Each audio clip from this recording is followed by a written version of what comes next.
અવરોધકતા એટલે શું? એકમ અને પ્રમાણિક સૂત્ર જણાવો. વાહક તારનો અવરોધ R બરાબર રો અપોન R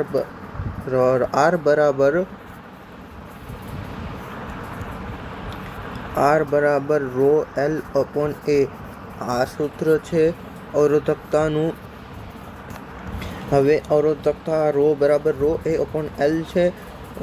અવરોધકતા રો છે એને સૂત્ર કરતાં બનાવ્યો ને આર છે ત્યાં રાખ્યો, એને આ સાઈડ નાખ્યો ને એલને નીચે નાખ્યો. આર બરાબર row R A upon L. અવરોધકતા આ રોનું મૂલ્ય વાહક તારની લંબાઈ આડછેદનું ક્ષેત્રફળ પર આધારિત નથી. આડછેદની લંબાઈ જેટલી લંબાઈનો હશે.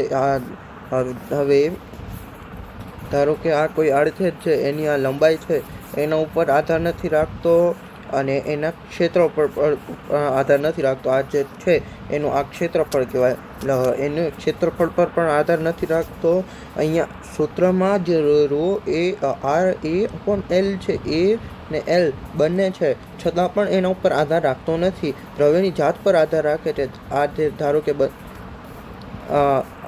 કે છે એનામાં કઈ જાતનો છે, લોખંડ છે કે એલ્યુમિનિયમ છે કે જેનું બનેલું છે એના ઉપર આધાર રાખે છે. એ લંબાઈ ઉપર અને ક્ષેત્રફળ પર આધાર રાખતો નથી. આની વ્યાખ્યા શું બને છે? એકમ લંબાઈ અને એકમ આડછેદનું ક્ષેત્રફળ ધરાવતા વાહક તારના અવરોધને તે તારની અવરોધકતા કહે છે.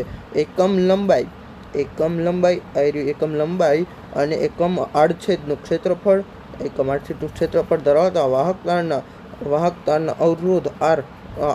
અવરોધને તે વાહક તારની અવરોધકતા રો કહે છે. અવરોધ એટલે R અને અવરોધકતા રોનો એકમ ઓહમ ઇન્ટુ મીટર છે ને રોનું પારમાણિક સૂત્ર છે M1 L3 T-3 A-2.